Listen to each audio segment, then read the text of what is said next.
Sveiki, brangus, mėly man žmonės. Šį sekmadienio vakarą gimė pajautimas, kuriuo aš dalinuosi, kas mane stebi mano YouTube kanale Šviesos mazgas. Galbūt trumpai apie save, kurie mane matot pirmą kartą. Tai aš esu Oksana, gyvenime patyrusi labai daug išbandymų, nors iš kitos pusės atradusi save iš naujo.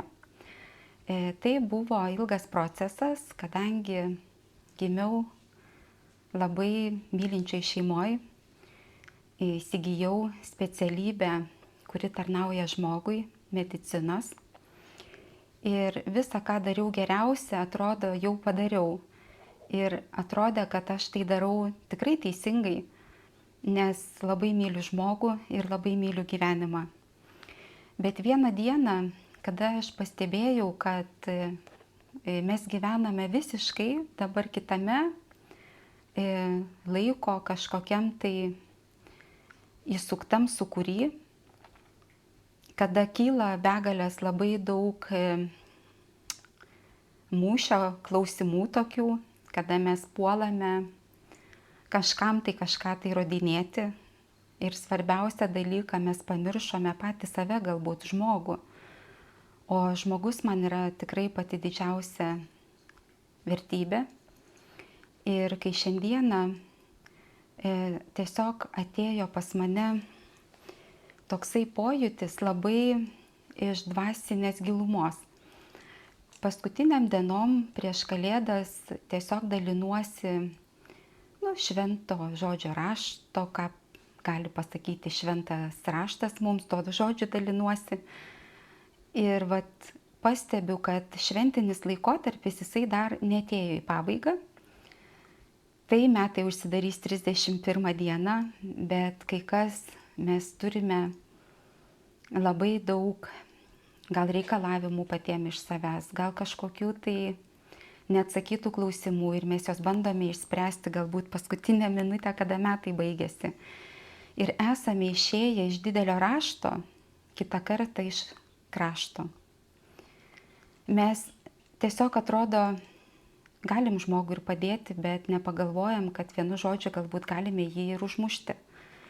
Tai šiandieną pakalbėsiu apie žmonės kitokius, kurie yra pametę kelią, kada yra nusiritę galbūt į bedugnę, kada juos yra užvaldžiusi priklausomybių giltinė, tiesiog kaip giltinė suėdė jų gyvenimą, nors viduje jie yra tikrai tokie patys kaip ir mes tie žmonės, kurie įkrito į alkoholį, kurie galbūt pirmą kartą klauso mane ir galvoja, apie ką jinai čia dabar. Aš noriu jum pasidalinti vienu tokiu paprastu dalyku, kas yra priklausomybės. Šiais laikais mes turime labai daug priklausomybių, nes mes turime labai daug gundančių dalykų. Tiesiog pasiūla yra perkrauta ir mes tiesiog iš to neturėjimo laiko savo renkamės galbūt bet kaip, bet ką, su bet kuo. Ir kitą kartą neužduodam savo klausimo, o laikas praėjo ir matom tik pasiekmes, o pasiekmes dažniausiai būna negatyvios. Tai apie kokias priklausomybės aš norėčiau jums pakalbėti ir pasidalinti, kaip ir medikas, kuris taip pat buvo sutikęs žmonių, kuriem reikėjo ištiesti pagalbos ranką, kas liečia priklausomybės. Ir neslėpsiu, ir mūsų aplinkoje tikrai yra žmonių buvę ir gal dar yra keletas, kurie laikosi to paskutinio šiaudo, kad mes jų neteistumėm. Jie ieško pagalbos, tik jiem nedrąsu apie tai galbūt su bet kuo kalbėti.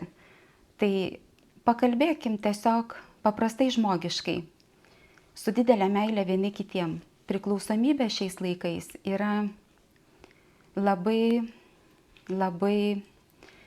kaip aš sakau, naikinanti energija. Priklausomybių šiais laikais yra persivalgymai, visokių saldumynų valgymai, rūkymas, elektroninės cigaretės, alkoholis, priklausomybės yra žaidimuose, internetiniuose puslapiuose galime mes ten įlindę neišlysti dieną naktį, atrodo, jos užvaldo. Ir jaunimas, ir kitas dalykas gali būti priklausomybės lošimui. Priklausomybės ne tik elektroniniam tom cigaretėm, bet priklausomybės tiesiog ir vadinamam, kaip mes čia gyvenam, mano namai šiuo metu yra Skandinavijos šalis. Ir viena iš jų yra Švedija, tai aš joje ir esu, čia yra mano namai. Ir tikrai surinkau labai didelę patirtį, bet kiekvieną dieną, kalbant apie tai, aš neišleidžiu iš rankų knygų. Yra daug madinga dabar maisto visokių, labas Sufytė, čia katytė mano, jūs ją pažįstat jau tikriausiai. Yra tiesiog labai daug skatinama atsirinkti maistą, sveikuoliškas kažkoks maistas, sportas, kažkokios programos, jos irgi yra reikalingos, bet yra tiek daug, kad mes pasimetam. Yra netgi, pavyzdžiui, toks, kur susidūriau netgi ir pati, ir pasirodo, ir knygą turiu, kaip perskaityti žmogaus visus bruožus charakterio, visus ypatumus charakterio, netgi iš veido galima perskaityti. Žmonės dabar baiginėja daug kursų, kad galėtų atskleisti ir pamatyti tą žmogaus gilesnį vidų, kad galėtų mokėti galbūt irgi padėti kažkaip tai. Bet mes visi visko mokame, mes mokam perskaityti, mes galim kažkaip pasidalinti. Veidą mes mokinamės iš knygų perskaityti, kad geriau pažintumėm žmogų, bet ar mokame mes perskaityti žmogaus vidų? Nuopolis dažniausiai vyksta, kada žmogus jaučiasi niekam nereikalingas arba jis prarado savo kažkokias tai žmogiškas vertybės ir jį pradeda žiūrėti kaip į kažkokią tai atlieką netgi. Ir jis iš to skausmo, kad jis būtent taip irgi pats jaučiasi ir jį dar smerkia kiti, jisai dar daugiau klimpsta į tą liūną. Tai šiandieną, kada sugalvojau pasidalinti šitų gilių pojūčių ir tokią gal pagalbos ranką kažkam ištiesti, tiesiog galit parašyti kažkokį komentarą, jeigu jum kažkur tai nėra su kuo apie tai pakalbėti ir jeigu jūs ieškote pagalbos, jūs man parašykite. Mano rate, kaip galiu drąsiai pasakyti, yra labai daug žmonių išbridusių iš priklausomybės įvairiausių pinklių. Kadangi aš surinkau ne tik tą tokį dvasios šviesos matymą giliau, ko galbūt kiti nemato, ir pati praėjau dalinai kelią, kada keičiau viską, ne tik skaitimą žmogaus iš knygo palei veidą, ne tik maisto mitybos specialistų kursus ir pati labai gyvenu sveiką gyvenimo būdą, nors esu ir neįgalus žmogus, bet vis tiek stengiuosi išnaudoti savo Dievo dovanas. Tai dėkoju labai už tai, kad jos padarė mane tos bėdos, stipresniu žmogum, galbūt ir drąsesniu, dėka tos didelės meilės jum. Tai dabar aš noriu paskaityti ne mano žodžiai, jūs gal manęs nepažįstat, gal galite ir pakritikuoti, tai aš leidžiu tai padaryti. Jeigu jums toks skausmas yra ir eina tokia energija pakritikuoti, tiesiog aš nesupyksiu, jūs galite tai leisti savo. Nes tai yra žmogiška ir normalu. Nes tobulumų, kaip pasakyti, ne tam mes čia susirinkom, kad tobulumų ieškotumėm. Mes galbūt susirinkome, kaip daugiau savęs neprarasti. Tai mano tokia žinutė ir būtų. O kaip save labiau pradėti mylėti? Tiesiog galbūt iš perskaitytos Biblijos vieną paprastą eilutę. Tai jeigu jūs mane išgirsite, galbūt įvyks pokytis. Ir visame tame kelyje, jeigu jums daugiau kažko reikės, aš jūs lydėsiu. Sutarta? Tai va, paskaitau aš jums, gerai? Tai perskaičiau, kad Dievas, kuris davė mums dvasią kaip užstatą. Suprantate, mums norint išlipti iš priklausomybių, reikia prisiminti, kad mus kažkas myli. O dar žinant, kad Dievas davė už mus jau užstatą, dvasią. Tai jūs įsivaizduokite, kokį tada pokytį mes galime padaryti. Neteisti savęs, nesmerkti, o tiesiog priimti tą pagalbą, žinant, kad knygoje yra tai parašyta. Kvieskis Dievą, jeigu tu matai, kad tarp žmonių tau jau nebegera, nes Dievas jau davė už tave užstatą, tau davė dvasią. Ir jeigu jinai tau skauda, reiškia, tu ją turi, tu jos nepraradai. Ir toliau parašyta yra, kad mes dažnai žmonės sureikšminam daiktam, labai didelę reikšmę skiriame kažkokiam tai galbūt lygiavimuisi vienas su kitu.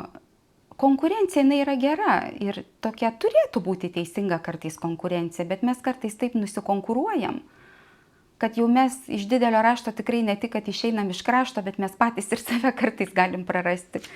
Tai va čia yra parašyta dar ir apie tuos, kaip aš sakau, materialiniai dalykai, jie neturi gyvybės ir su jais mes niekur toli nenueisime.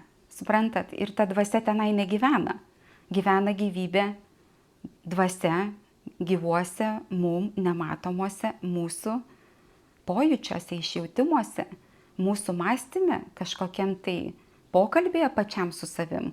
Tai dabar aš paskaitysiu jums kitą dalį. Gal kažkam irgi bus pagalba didelė, ar ne?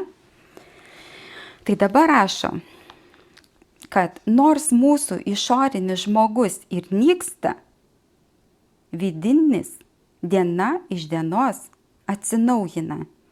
Mūsų trumpalaikis lengvas sielvartas ruošia mus visą pranokstančią amžinąją šlovę. Tuo tarpu mes nežiūrime į tai, kas regima, bet į tai, kas neregima. Nes kas regima yra laikina, o kas neregima yra amžina. Tai vat tą patį galiu ir pasakyti, kad ieškoti informacijos galima visur.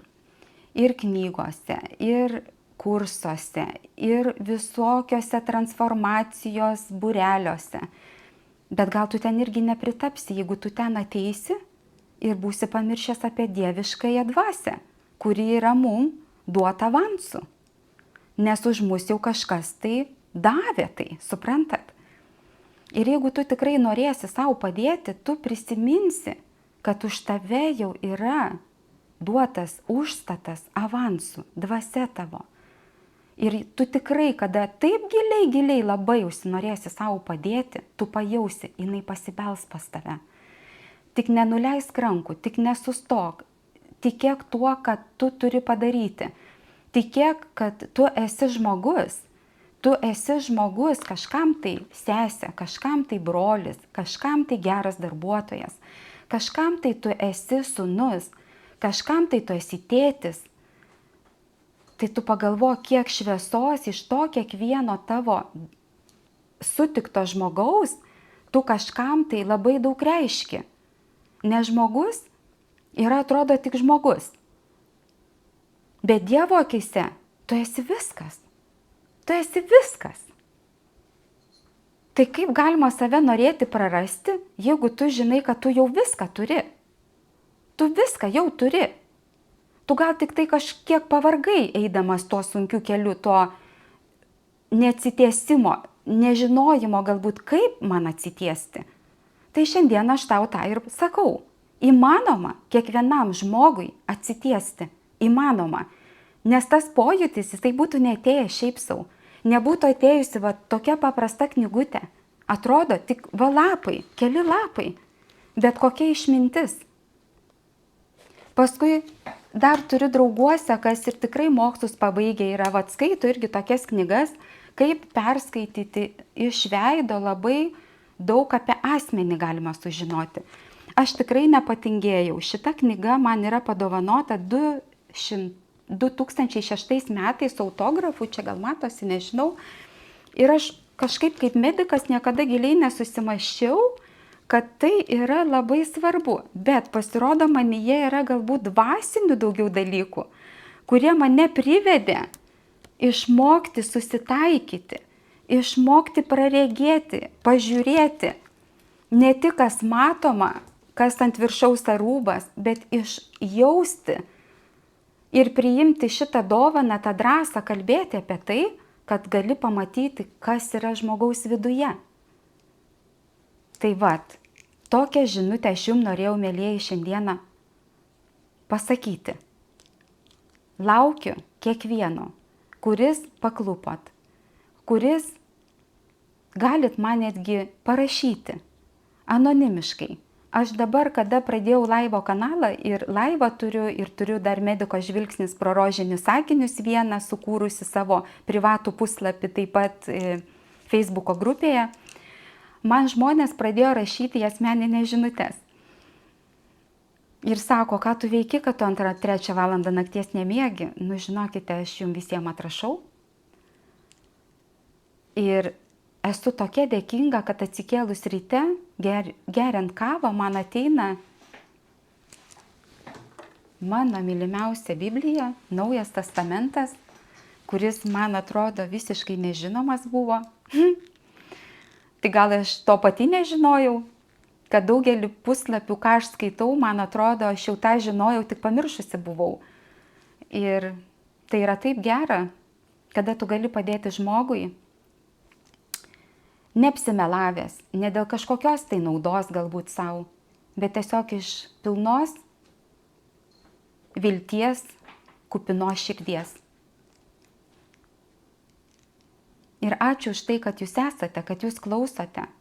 Nes aš pajaučiu save kitą kartą irgi, kad kai kam reikia labai daug laiko, kai kam reikia labai išskirtinio kažkokio tai dėmesio, kitam reikia labai tiesiog paprastai šalia pastovėti, tą žmogų išjausti, nieko jam nesakant, tiesiog pabūti su juo.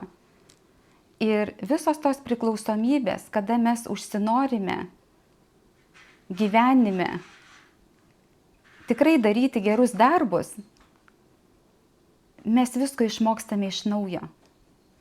Ir tai yra pati geriausia versija mūsų. O jeigu dar žinant, kad kaip šventam rašte parašyta, ir aš galiu jums net pasakyti, kur tai yra parašyta. Jeigu jūs turėsit laiko, jūs nubėkite kažkur, įsigykite kažką panašaus. Korintiečiams, 4-5 pastraipinis. Ir paskui Koriniečiams 4-5. Tai vat Koriniečiams 4-5 punktelis, tai yra mums kiekvieniem reikalingas. Tai nežinau, laukiu toliau iš jūsų žinučių. Ir palei tas ateinančias man žinutes ir privačias ir asmeninės gimsta vat tokios gražios tiesiog temos, kur ne aš tai pasakau, bet tai per mane galbūt išjausta, gal taip nori dievulis, kad mūsų tokių sveikų, pozityvių, gerų žmonių būtų daugiau, kurie norėtų gyventi, kurie nenorėtų, kaip aš sakau, likti niekam nereikalingi ir kažkur tai kitokie, kurie neteikia lyg nieko tokio pasitenkinančio, ar ne? Nes labai paskutiniu metu yra pa žmonės tokia žema savivertė. O jinai atsiranda ne be reikalo, jinai atsiranda tiesiog iš kritikos vieni kitiem, iš pasmerkimo, kad tu turi būti kaip visi. Taip, vienu metu mes būnam kaip visi, bet kartais gyvenimas palūžta ir mes atsidūrėm, kaip aš sakau, kitoj barikados pusėj ir jau dėja mes nesame taip kaip visi. Bet mano širdis tai yra ta pati. Galbūt reikia išmokti paprašyti pagalbos, pasakyti, kokios pagalbos tau reikia, prašyti. Prašyti pagalbos tai yra pats didžiausias didvyriškumas. Jeigu jau tu tai sugebėsi savo širdį paprašyti pagalbos, aš sakau širdie, aš sakau kartais savo širdie, aš tave bausiu ir pati pradedu juoktis, nes jinai užsinori jau per daug. Ir aš galvoju, kodėl tokia mintis, kad širdelė, aš tave bausiu, tu kažko užsinorėjai per daug. Bet tai nėra per daug, tai yra būtent tiek, kiek reikia, kad tu jau žinai, kad jinai džiaugiasi, jinai gyvena, jinai nori visko. Tai būkime mes tos turtingos širdies ir padarykime kitą dar turtingesnį, negu mes esam patys. Tai va taip. Ačiū Jums, tikiu, kad mes kažkaip susiklausysim, ar ne? Ir aš kiekvieną dieną meldžiuosi net už tos žmonės, kuriuo aš net nepažįstu. Aš sakau, turtink, laimink ir mylėk juos. Viso geriausio.